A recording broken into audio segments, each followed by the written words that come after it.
Hello guys, आज पढ़ते हैं हम लोग स्टैंडर्ड 7 की जीबीएसई की हिंदी की लेसन नंबर 1 दोहा शिकम। ये कबीर, तुलसीदास और रहीम की हिंदी साहित्य को दी हुई एक अनमोल खजाने में से चीज़ें हम लोग को यहाँ पे पढ़नी है, जो बहुत ही सरल माध्यम में लिखी हुई है, जो हमारे जीवन को, हमारी दुनिया को, हमारे व्यवहार, गुण और स्वभाव को सहजता से दर्शाते हुए उन्होंने यहाँ पे कुछ दोहे लिखे हैं।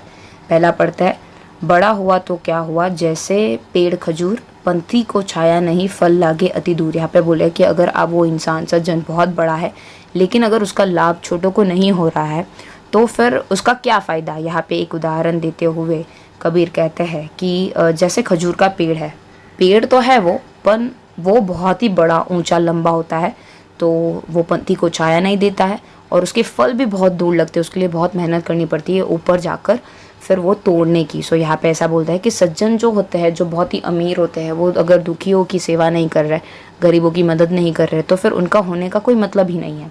साधु ऐसा चाहिए जैसा सूप सुजाए, सार सार को गही रहे, थोथा दे उड़ाए।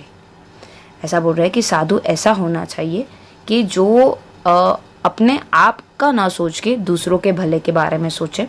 अगर वो सिर्फ अपनी ही महिमा गाते रहे तो फिर वो कैसे दूसरों का भला कर पाएगा। माखी गुड़ में गड़ी रहे, पंख रयो लिपटाए, हाथ मले सौर और सिर धुने, लालच बुरी बुलाए। वो बोल रहे हैं कि जो माखी होती है, मक्खी होती है, वो जो शक्कर गुड़ होती है वैसी चीज़ पे मंडराती रहती है और उसके पंख उसकी लालच में आके उसमें लपट जाते हैं। हाथ मले सिर धुने, लालच बुरी बुलाए। तो अगर हमारे दिल में और मन में हमेशा लालच बसी हुई है तो हमें हमेशा पछताना ही पड़ेगा। ये कबीर ने लिखी हुई थी। नेक्स्ट बात करते हैं तुलसीदास की।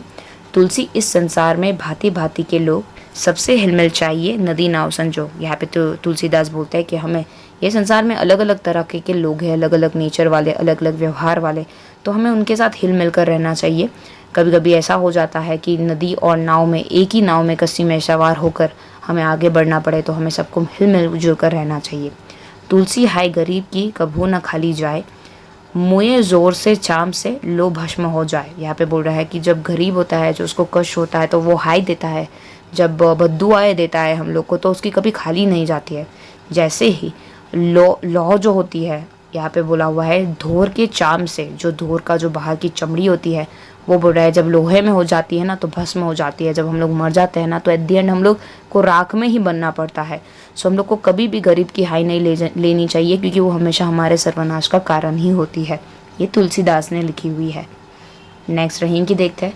रहीमन धागा प्रेम का मत तोड़ो चटकाए, टूटे से फिर ना जुड़े, जुड़े गांठ पड़ जाए। वो बूढ़े की प्रेम का जो धागा होता है ना, वो बहुत ही नाजुक होता है। जब एक बारी वो टूट जाता है ना तो उसको हम लोग गांठ मार के जोड़ तो सकते हैं, लेकिन उसमें जो शंका की जो एक पल होती है, वो जो शंका का एक भाव जो रह जाता है ना, वो हम लोग कभी नहीं मिटा पाएंगे। तरुवर फल नहीं खात है, सरवर पिहई न पानी, कही रहीमन प्रकाश हित, संपत्ति सजही सुहानी। यहाँ पे बोल रहे हैं कि जो झाड़ होता है, पेड़ होता है, वो अपने फल खुद नहीं खाता। जो सरोवर है, तालाब है, वो अपना पानी खुद नहीं पीता। वैसे ही जो सज्जन होते हैं ना, वो कभी अपने लिए काम नहीं करते, वो हमेशा दूसरों के लिए अपनी संपत्ति का संचय करते हैं, भरावा करते हैं, और जब ज़रूरत पड़े तब उन्हें वो चीज़ें देते हैं। रहीमन देखिन बड़ेन को, लगू न दीजिए दारी, जहाँ काम आवे सुई, कहा करे तलवारी। यहाँ पे बोल रहे हैं कि बड़े और छोटे हर किसी की ये ज़िंदगी में अपनी अपनी एक जगह है। वो बोल रहे हैं यहाँ पे एक एग्जांपल देते हुए कि जब कपड़ा फट गया होता है तो सुई जो काम कर सकती है वो तलवार नहीं कर सकती। सो बड़ा बड़े की जगह पे है और छोटा छोटे की जगह पे है, और बड़े और छोटों को मिलके काम करना चाहिए। ये रहीम ने लिखी है। Thank you so much.